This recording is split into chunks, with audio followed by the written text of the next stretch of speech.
Hey, what's up? It's Trish, certified transformational nutrition coach, and today I want to talk about organic food. Is it worth it? Should you buy it? Are pesticides really all that bad? And what should you buy organic, if anything at all? And stick around to the end because I want to talk to the skeptics out there. I know there are a lot of people who have opinions about organic food and maybe haven't done all the research.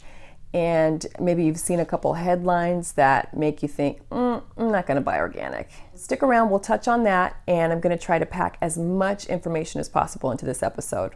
So pesticides. Many of the pesticides that are used in conventional farming are neurotoxins, they're reproductive toxins, they're hormone disruptors, and they're linked to some pretty nasty diseases and health conditions, including cancer, Alzheimer's, Parkinson's, type 2 diabetes, obesity, food allergies, autism, infertility, birth defects, respiratory problems.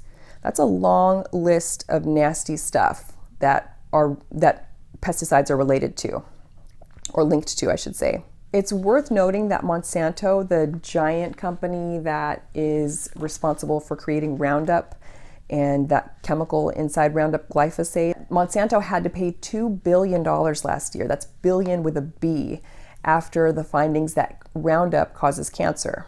So it's significant. Also, infants and children are much more susceptible to pesticides. So I don't want to freak you out, you parents out, if you haven't been buying organic all this time and now you're watching this video thinking like, oh awesome, I've been poisoning my kids for all these years. I'm not trying to freak you out, but I am mentioning this because it's important. It's important for us parents to know that our children are more susceptible to toxins in general because their bodies are still growing, their brains are still growing, and their metabolism is different than adults. So it takes longer for children to process toxins out and get them out of their system, meaning that they stick around longer and have more time to do damage. And another point about pesticides is that they kill tiny organisms. That's what they do. Our microbiome is filled with tiny organisms. It's an ecosystem of tiny organisms. We have a microbiome on our skin, in our mouth, in our gut, and all of these little microbes help us to be healthy, to function properly, to train our immune systems. They actually guide our decisions and how we feel sometimes. I know that's kind of deep right now and I won't get into that, but the point is that pesticides kill living small organisms, and we have an ecosystem of small living organisms inside our gut. So when we eat pesticides, I mean, just imagine what's happening in there. Now, glyphosate, the active ingredient in Roundup, in 2010 was patented as an antibiotic. Yeah, an antibiotic. So, you know, the medicine that the doctor prescribes to kill off bacteria, unwanted bacteria.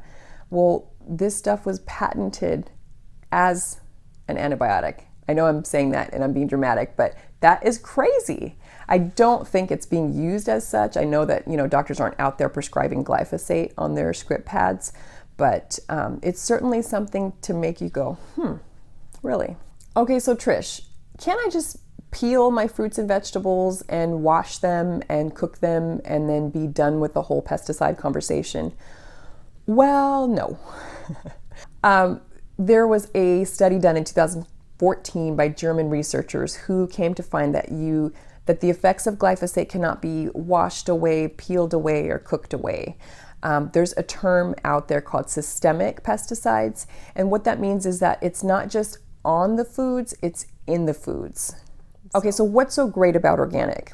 Well, first of all, when you see the USDA organic stamp on something, you know that it's gone through a strict regulation process.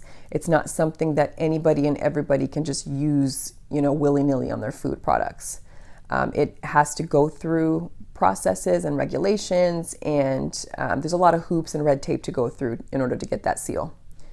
And a part of qualifying for the organic seal means that there are no genetically modified organisms or genetically modified food being used in the product that you're buying. So whether it's produce or whether it's a can of organic SpaghettiO type things, you know that there's no genetically modified organisms inside that. Now, this is a point that gets argued a lot, but studies have shown that organic foods contain more nutrients. Now, each crop differs by the grower, by the country that it's grown in, by the year that it was grown, but it's worth noting that significantly higher levels of vitamin C, magnesium, iron, and phosphorus have been found in organic produce compared to conventionally grown produce. Okay, so what's the difference? How is organic produce grown compared to conventional? All right, so number one is the soil. Farmers take a lot more care to provide for the health of the soil. So they'll do crop rotation, so they're not monocropping. It's not just the same crop in the same area over and over, year after year, season after season. They use natural fertilizers to keep the health of the soil, so like manure and compost and other organic materials. They'll use beneficial bugs like ladybugs and other things to eradicate some of the insect population. They use cover crops. So these are things like wheat and rye in between growing seasons, and they'll do that to replenish the soil, keep the beneficial bugs alive, and also to smother out weeds and outcompete weeds for the territory. And they do use certain pesticides. Generally speaking, it's as a last resort, but a lot of the pesticides used by organic farmers are natural. So they're either bacteria or plant-based, and they've gone through that regulatory process. Okay, so naturally the question comes, should I buy everything organic? Should I be full throttle about that organic life? And my answer is, in a perfect world, sure. But in reality, probably not, right? So I always say, start where you can, get what you can afford, and just be mindful of the things that are highest in pesticides. And there's a great tool that I want to share with you so that you can kind of do your own homework and take it with you to the grocery store and kind of use it as a reference guide. And that is the EWG, the Environmental Working Group's Dirty Dozen / Clean 15 list, and they put that out every year. And I've noticed that a lot of the same offenders pop up on the Dirty Dozen each year. I'll put a link to a guide so that you can download that and get familiar with it. So the Dirty Dozen list has 12 of the dirtiest or highest pesticide containing fruits and vegetables. And then the Clean 15 list is something that you can refer to and just buy that produce freely without having to worry about whether you're buying organic or not. That's what I do. And another thing that I'll link to is a resource put together by Consumer Reports.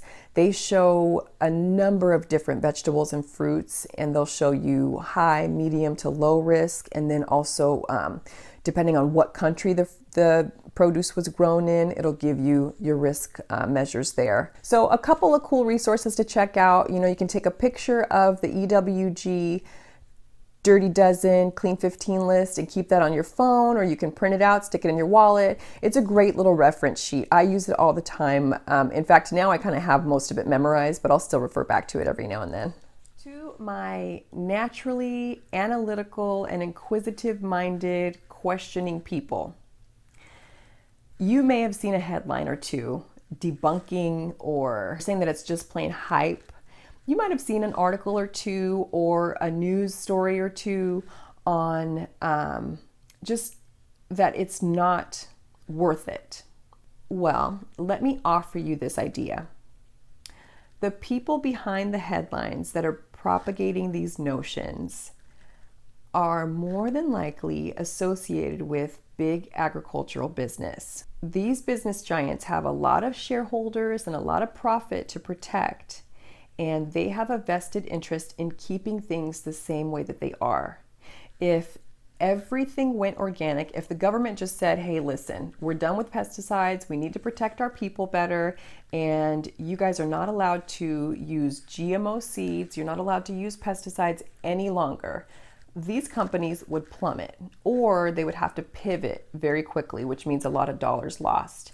And they don't want to do that. So they throw out these ideas, or they get you to question whether it's relevant, whether it's worth it. And it's not something new. Companies have been doing this for years, or industries, I should say, have been doing this for years. The sugar industry's done it, the dairy industry's done it. I mean, you name an industry, and I can bet you that I can find some people cooking up schemes behind closed doors to figure out how to keep their industry running and how to get people to question the opposing team's argument. So the next time you see one of these articles, do me a favor. Google the author's name and just pull them up on Wikipedia. See what groups and organizations they're tied to. See who's funding these organizations, and then make a decision for yourself. Here's the bottom line. Pesticides are one of the many toxins that we're exposed to on a daily basis, and they're not going anywhere. You could live the most organic life possible, the most secluded, off-the-grid, crunchy, herbalist organic life ever, and you're still going to be in contact with some form or fashion of toxins. Now, in my opinion, it's about what we do to limit that. Better is better. Buying certain things organic is one of the ways that we can do better and that we can improve the health of ourselves and the health of our families. Being unhealthy is a lot more expensive and a lot more difficult than investing a little bit extra each grocery trip, in my opinion, in my humble opinion.